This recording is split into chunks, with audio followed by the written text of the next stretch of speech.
recording, so you're on. So hello, everybody, and welcome to Michael's Community Classroom. I am not Kira Ballantyne, your instructor. I am Andy Jones, who will be teaching you today. And we are going to make this adorable ceramic bisque pumpkin with a nice ombre background and then Mod Podging napkins on. So it's going to be a fun class. You're going to learn a few new techniques and we're going to have some fun. So also, I know that there are a few things that Michael's would like to say at the beginning of the class, just to give you some helpful tips about using the Zoom platform. So Lindsay, if you want to do your thing now, it would be great. You can go ahead. The idea is just to use the chat function if you have any questions, and Chris will be there to ask and answer these questions. And we also have the live transcript going. So if you have any questions on that, you can chat me personally if you need to. Other than that, you're good to go. Okay, so joining all of us today is Chris Williams, who will be moderating for us. So we can take advantage of Chris's knowledge. She'll be able to answer you in the chat, or she can forward and let me hear the questions so that I can answer them as we move along. But we are going to start our project. So if Lindsay wants to switch us to overhead, we can go ahead and do that. All right, so we have this beautiful ceramic bisque pumpkin, and I've got a little different shaped one here, but we did a nice ombre effect, giving a little bit of a darker color at the bottom of the pumpkin and fading up to white. So I'm going to show you how we did that. And I've got a really big flat brush here. You can use whatever large size flat brush that you have. And I'm going to put out a couple of colors on my palette. I'm going to put out some white. And I'm also going to put out some a rust color acrylic. So whatever kind of rusty color you have is going to be great for this, because it's going to turn into a beautiful pastel color once we use it with our white paint. Okay, so we're going to do a quick ombre, and I want to let you know a few tips right off the bat. This is unglazed plaster or ceramic bisque, so it is super matte and super porous at this point. So it is going to soak up that paint like a sponge. So first thing you're going to remember to do is put on a lot more paint than you think you need to. That's the first thing. The second thing is to create the ombre effect. I'm going to put color on at the bottom, and I'm going to blend back and forth across the section. I'm not blending lengthwise, but I'm going to be blending across. And it doesn't have to be perfectly smooth. We just want to get a little bit of color on at the bottom of our pumpkin and have it white at the top. Those are the main things that we need to remember as we get started. So let's take a deep breath, and we're going to start. Doesn't matter where you start, just pick a section, and I'm going to pick up quite a bit of white paint on my brush, and about halfway across the pumpkin section, I'm going to just start, and I'm going to paint white up to the top of the section, and then bring that down, oh, I would say within about a ½ inch to the bottom. So watch as I pick up paint on my paintbrush. My brush is full of white paint, and I'm just going to put the corner of that paintbrush into my rusty color. Then on my palette, I'm going to pat the brush. I'm going to flip it over so I keep the dark color to the inside of this. And you can see that we're getting a transition from dark to white on our brush. That's exactly what we want.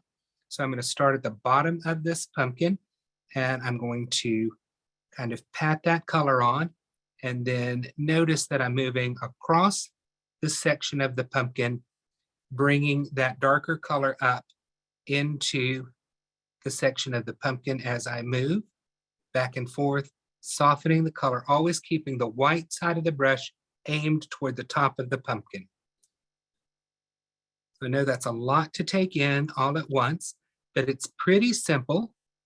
All right, so I've got some transition happening there, and I need to clean my brush off. So I'm going to set the pumpkin down for a second so that I can wipe the excess paint off on a paper towel. Just back and forth, just keeping the white side white and the darker color on that side of the brush. And then I'm going to come right back to the pumpkin and just start again at the bottom. And I'm just softening the color across the section of the pumpkin, creating a nice gradual transition from, let me see if I can roll this back, from the darkest color at the bottom of the section, and then it just fades out as I move up. So that's how we create this ombre look on each section of the pumpkin. So I'm going to skip a section, and then I'm going to come over here and I'm going to work on this one. So just, I've got a place to hold it, and I'm not trying to work wet next to wet. All right, so we're going to take our brush, load it up with white, start about halfway across the section, and I just did exactly what I didn't want to do, but we're going to make the best of that. I'm painting right next to what I didn't want to paint, but you know, you've got to go with what you go. As I often say, you get what you get and you don't pitch a fit. All right, so I'm putting that on, and I'm going to do the same thing I did before, put a corner of the brush into the rust color, and then just pat it here on my wax coated palette. And then at the bottom of the section, I'm going to pat that kind of what's now a pastel rust color. It's almost just like a really deep flesh tone. And we're going to start to pat that across the section of the pumpkin and just blend that up, creating a transition from darker at the bottom, and it's just going to get lighter and lighter as we blend up toward the top. Because we are working on an unglazed surface, and this is going to be absorbing the paint really quickly, we don't have all day to do this. So you want to move with a little speed. I mean, you don't have to paint like a maniac, but you also don't want to dawdle around and have your paint start to dry on you. If that happens, let the whole thing dry completely and just start again. Better to let it dry and start again than to keep messing with it and really cause a problem with your paint drying and starting to pull on you. You don't want that. So again, just work neatly and quickly, and you'll end up with a very pretty ombre effect.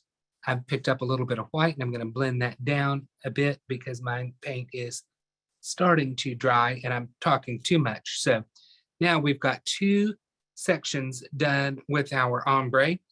And I think, unless we have questions about this, Chris, I think I'm ready to move on to the meat of today's lesson, which is those beautiful fall leaves that we're going to use our napkin for our leaves and our Mod Podge to do all of the gluing and sealing. So are we ready to move on? Well, Andy, just one quick question.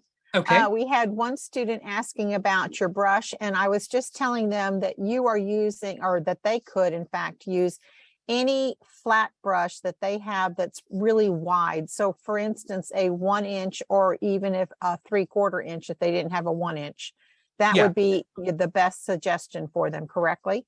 Absolutely. Do not use any brush that's probably smaller than 3/4 of an inch.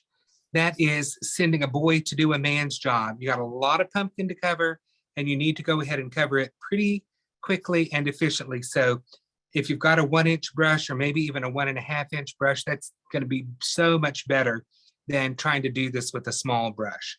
And one Small other brush, thing, oh, I'm sorry, Andy. I was just going to say a small brush is going to get you nowhere fast. Right. One more thing. I know you said you were going to skip a section when you were demonstrating, and then as it turns out, you didn't. Yes. Would you recommend our students, if they're doing this on their plaster pumpkin, to skip every other section, allowing them to be able to handle it better? I think that's probably the best way to do it. Okay. And then you can kind of keep out of any kind of wet paint or sticky paint that you run into.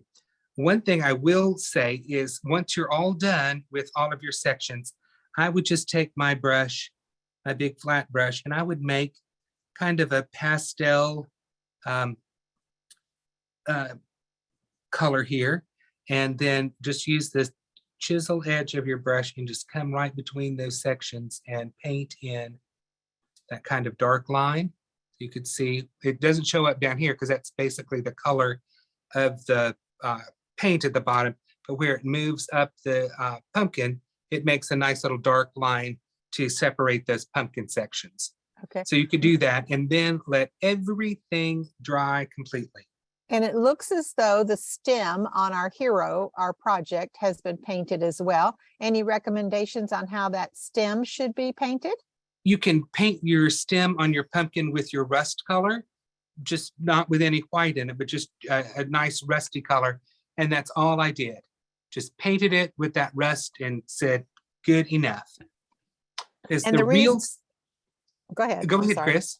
I No, was go just ahead. going to say, and the reason why you went with that rusty folk art color was because that was a color that was picked up in the patterning of the leaves, correct? Absolutely. The rust color looks good with all of the leaves that are on our napkin. Right. So if that's- somebody was using a different napkin, then they could change the color to coordinate with sure. the colors in their napkins. Absolutely. And, you know, if you were doing something different than a pumpkin, just say, for example, you were doing this for a Christmas project, you might want to use a nice, vibrant green and white to do a little ombre on your Christmas project, and then use a Christmas napkin to put your little images on. But we are still in the beautiful fall crafting season, so we are crafting on a pumpkin. All right, so I'm going to do a couple of leaves on the top here so that you can see it from the overhead camera. All right, so I'm setting my brush aside because we're going to use a different brush and different everything. But what we're going to talk, go ahead. I was just going to say, Andy, while you're getting your new supplies ready, I just want to share with all of our students that Lindsay, at the very beginning of today's class, up in the chat, so you might need to scroll upwards, she put the link to our plaster pumpkin. So if anyone does not yet have the plaster pumpkin and is interested about it, this is product from Michael's Stores. And if you don't have your pumpkin yet, Lindsay put the link up there. So I just wanted to let everyone know that that was there for their information. Sure, absolutely. Love that. All right, thank you, Lindsay and Chris, for that. So here is a beautiful cocktail napkin that has some of the prettiest fall leaves I've seen. So that's why we suggested, you know, doing this with a napkin, because it's much easier to use a napkin to do this than it is to actually paint all of these tiny little fall leaves on your pumpkin. But your napkin comes in the package, and this one had, let's see if I can get this up close for everybody to see this little kind of punched, printed, textured border that's around the napkin. That holds the plies of your napkin together. And lovely napkins like this tend to have a nice elaborate border. And we only need one ply of napkin. We need the ply that has the design printed on it. We don't need the extra absorbent plies for this. So your pro tip of the day requires some blue painter's tape. And I'm going to show you how to quickly and efficiently separate the plies of your napkin. Now, I can tell you that sometimes when I've done this technique, different napkins are different numbers of plies. I know from having done this that this particular napkin is a 2-ply napkin. Sometimes there are 3 plies. And occasionally you can think you're working with a 2-ply napkin and you end up with a 3-ply napkin and you've got, by mistake, an extra ply there, and that's what you don't want. So I'm going to tear my piece of blue tape into 2 little pieces, and I am going to adhere one piece to the front of my napkin. So just pressing that into place there on the front of the napkin. Then I'm going to turn my napkin over And on the same corner, but not in exactly the same spot, I'm going to apply my other piece of blue tape to the back side of the napkin. So I've got tape on both sides of my napkin. And what I'm going to do is use that as a little handle to quickly and easily separate my napkin into its different plies. And that, my friends, is worth the cost of admission. I have my one beautiful ply of napkin here. And this is where sometimes you run into trouble. If it's a 3-ply napkin, you'll need to repeat that same process and separate it again. And when you do that, you're like, I am so glad. Well, wait a second. Do we have 3 plies here? We, in fact, do have 3 plies. So this is where that little tape trick is coming in handy, because I thought we had 2-ply, and here we have 3. So we are now getting rid of that second absorbent ply that we didn't need. Here's the first one that had the tape on it. Here's the second ply, and I don't need either of these. So those are going in my recycle bin, and we will use those for something else. But now I have a tissue thin napkin that has my beautiful printed design on it. And this is what I need for Mod Podging onto my surface. This works so much, napkins work so much better than even thin scrapbook paper, because this is so thin. I'm going to show you a couple of cool ways to get your design out of the napkin and onto your surface. But because the napkin is so thin and the Mod Podge does such a great job, you can put it on very curved objects. It'll go down into this crevice and then up the other side, and it will lay down perfectly. Whereas the scrapbook paper may not do it that easily. All right, so let's talk about taking our design out of here. If I were to try to cut this out with some scissors, I'm going to end up with very straight edges, and that's not what I want. Let me turn this around here so that you all can see this. All right, so I'm cutting out a leaf, and I cannot even begin to imagine what a total nightmare it would be to try to cut out around the leaf. I mean, it's a cute little leaf, but heaven knows it is got a lot of little detail in there. So that, I mean, I could trim closer, but again, this is just, you know, mind numbing to try to do that. So what we're going to do is I'm going to take a round brush, doesn't matter what kind of brush or what size brush you have, and I'm going to dip the brush into clean water, and I'm going to blot a little bit of water off on my paper towel. So let me scooch this pumpkin up so I've got a little room to work here. So what I'm going to do is just go right around a leaf with the water.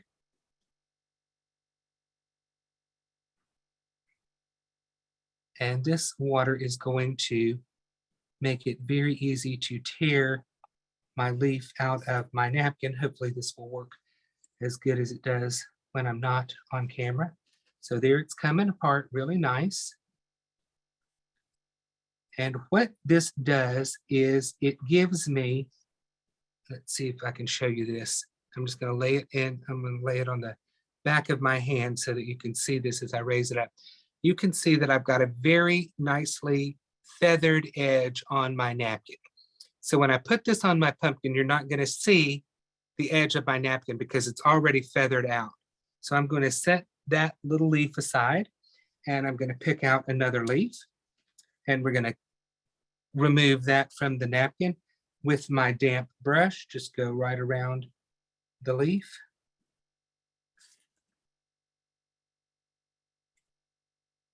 And I think this is much quicker and easier than trying to do this with scissors.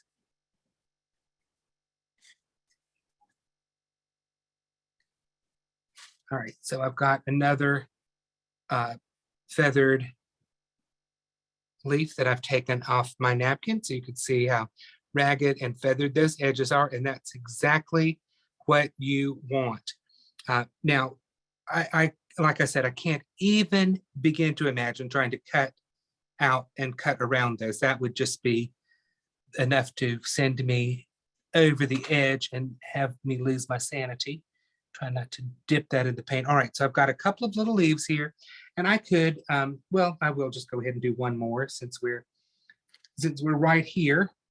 All right, I'm going to take my brush and I'm going to take another leaf out of the napkin.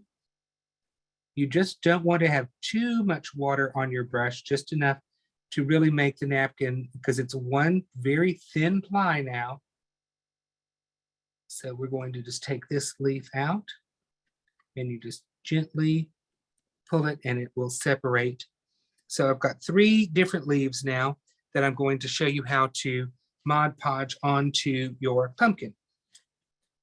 So far, so good. Do we have any questions about separating the napkin or how to use our magic cutting tool to take the leaves out of the napkin?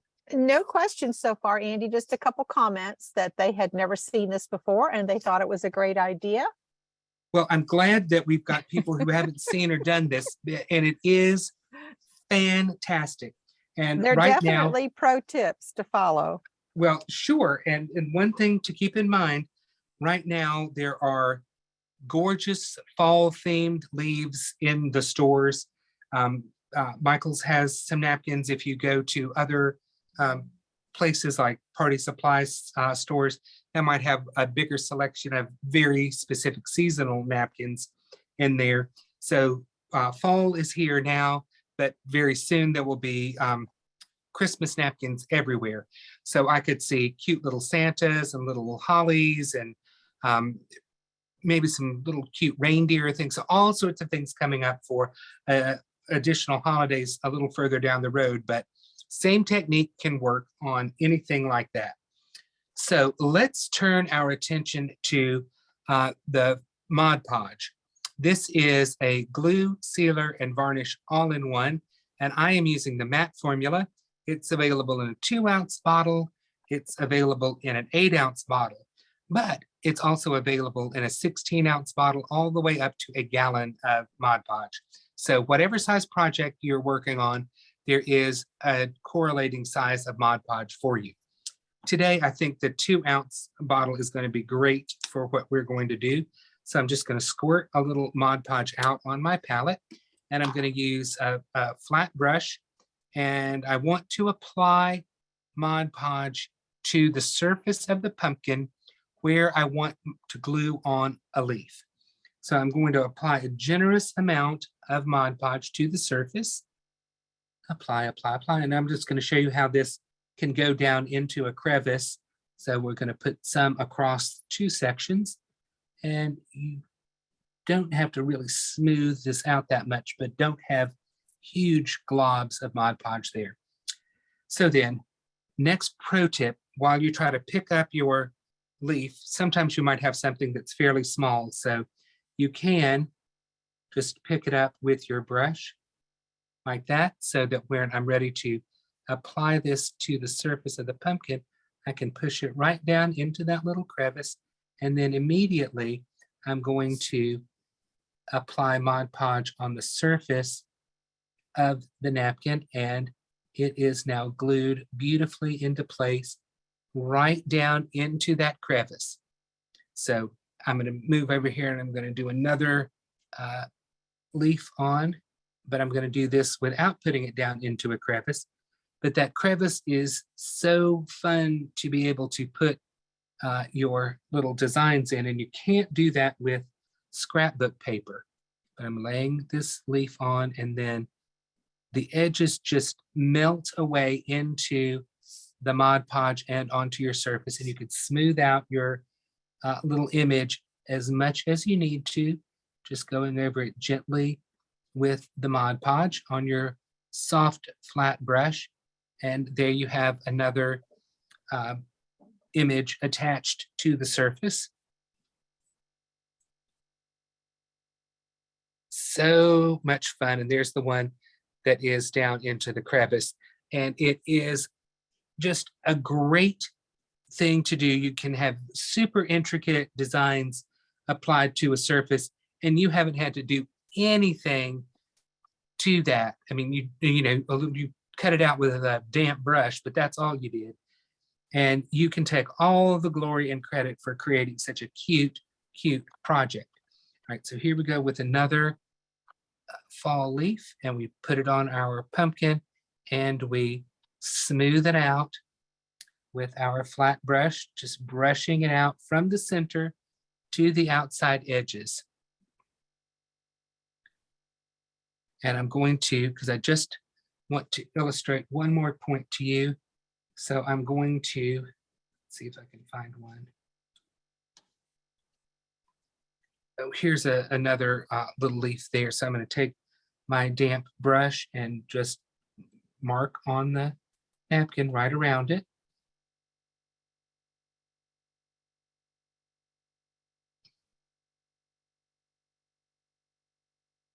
Okay, and then I'm going to pull this apart, being careful not to tear my image. All right, so what I want to show you is that you can do a little bit of overlap with your images if you want to or need to. So I'm going to brush a little more Mod Podge on, and I'm going to be a little bit more careful with my kind of tearing of this leaf. So I'm going to come a little bit closer to the leaf and just take a little bit more napkin off so that I have less white there. And I'm going to just barely overlap my two leaves and then take the Mod Podge and once again just smooth that out. And it makes the napkin a little bit transparent so that you don't have a big white halo around there. There's just a little bit of a fuzzy edge, and you've got a great little overlap going on. So you can do that. But Mod Podging from napkins is a great, great way to accent these great fall ceramic pumpkins that are available at your Michaels store. They are sturdy. So like when you do your project and you've got leaves decoupaged all over it, and they're different colors and they're different falling away in different patterns and things like that, this becomes one of those fall decorations that you can drag out. I shouldn't say drag out, that you can put out every year. And you've got a great, great fall project that you'll be happy to display over and over and over. So here we have our ombre sections of our pumpkin, and then we have our Mod Podge napkins on our ceramic bisque. So Chris, do we have any other questions? We did have one question just a moment ago. Okay. And it was from G. Vincent and wanted to know, it was their first time using Mod Podge. Wanted to know, is it necessary to have special brushes for Mod Podge? Because previously someone asked about the brush that you were using. And my answer was that it is always a good idea to keep your painting brushes for painting and your decoupaging brushes for decoupaging. It's not 100% necessary, but I personally, as an artist, like to keep my brushes and my tools separate for the mediums that I'm working with. So what advice would you like to give to that question? Well, I agree with you, and that having special brushes to use with your Mod Podge and decoupaging is great. The most important thing that I would say to someone is to clean your brushes when you have finished using them. So Right. Mod Podge cleans up with soap and water. And so I would either put my brush immediately in water or take it immediately to the sink when you're finished using it and wash it and clean it thoroughly so it will last you for a long time. But that is the most important advice that I can give somebody, is to make sure their tools are clean immediately and never let either paint or Mod Podge dry in your brush. And another question, Andy, came from Lana. Okay. You talked earlier when you were actually painting the ombre effect that the plasterware itself would be very absorbent and would take the paint very easily and sort of set up and dry quickly. But I don't believe you talked about the drying time of the Mod Podge and the decoupage layer. I did not. Mod Podge on a surface like this is probably going to dry within 15 or 20 minutes. It depends on, of course, the humidity in your area, whether you're in a room that's got a ceiling fan on. I am almost always in a room with a fan on. So my drying times might be a little faster than yours. If you're in a really cold area or an area that's super humid, it might take 30 minutes or more to dry, but it's not going to, you don't have to wait overnight. It's going to dry quicker than that. So as soon as it is dry to the touch and not sticky at all, then if you wanted to, you could seal your entire pumpkin with a nice coat of Mod Podge. And that's a nice way to finish everything up. That's great. Okay, another question, Andy. Okay. This one is from Sam. And Sure. Sam would like to know, is this project now outside worthy? And if not, what can you do to make it outdoor decoratable? Okay, well, the way this is, it is not, because I just used Mod Podge Matte formula. If you wanted it to go outside, you can use the outdoor formula of Mod Podge to seal and protect it, and then it could go outside. I would recommend, when I say outside, I'm thinking covered porch, somewhat sheltered, not sitting on top of a fence post out in the direct elements for, you know, sun and rain and all that kind of stuff all over it. But there is a Mod Podge outdoor that you can put on it, and that will give it more protection for being outside. And I just want to remind all of our students, with these plaster pumpkins being 60% off right now at Michael's, if you can go and snatch one, think about decorating a couple of these for your fireplace hearth, or maybe even the center of your Thanksgiving table. Even though you think of pumpkins as, you know, Halloween is almost here and it's going to be over with, these are pumpkins decorated that could last through the rest of the fall season Oh, through sure. Thanksgiving. So don't forget about that. Yes, indeed. Here's another one for you, Andy. Okay. Lana wanted to know, would you suggest putting a clear gloss over this? Right now you're working with the matte. Yes, I'm working with the matte. For some reason, I think that the matte is just a little bit softer and makes this a little bit, I don't know, just maybe cozy isn't the right word for this, but the matte finish on here just has a very subtle sheen to it. It's not glossy at all. And that would be my preference. But if you are a high shine kind of gal, then absolutely you can use the Mod Podge gloss on here. That's entirely up to you. Okay, I think that's all of them. G. Vincent says they're going to snag a couple of these pumpkins, so that's a great thinking, I think. And Lana was talking about the gloss as more of a protective finish.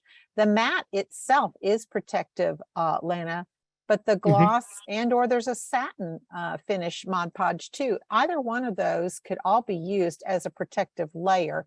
None of them will make them protective out in the elements unless you're working with the Mod Podge outdoor formula. Yes, indeed. I mean, that, and again, the outdoor, I think if you're going to handcraft something, it just really probably doesn't need to be out in the full elements. But that's just me. You know, put the Mod Podge outdoor on it, and, you know, you can put it outside if you want to, or either under a covered porch or to a little shelter if you've got it. But I think these are going to be a really nice addition to your fall decor. So, and we always like to invite you to feel free to join our Facebook group, Let's Paint with Plaid, where Andy and I are featured there all the time teaching a variety of painting techniques and projects. But we also love for you to share your projects. So if anyone does this project today, be sure and take a photograph of it, join our Facebook group, and share it socially, because we would love to see what you've created from today's class. Be sure to use one of 4 different, or maybe all 4 different hashtags. There's 2 from Michael's and 2 from Plaid. The 2 from Michael's are hashtag Make It With Michael's or hashtag Michael's Classes. And then we have 2 hashtags here at Plaid, and one is hashtag Let's Paint Challenge, and the other hashtag is hashtag Plaid Crafts. So be sure and share your work socially. Use one of those or all 4 of those hashtags so that everyone at Michael's and everyone at Plaid can see your efforts and share and be a cheerleader with you. Absolutely, because it's always fun to see what people, how they take our tips and hints and apply them to their own craft projects. We love seeing that. So if we don't have any more questions, I'd like to thank you all for taking a little time out of your Tuesday afternoon to spend with us, and hopefully you enjoyed the pro tips that we gave you, and you'll be able to use those in future crafting projects. And thank you, Lindsay, too. Absolutely. So until next time, have fun crafting, everybody. We'll see you later. Bye-bye.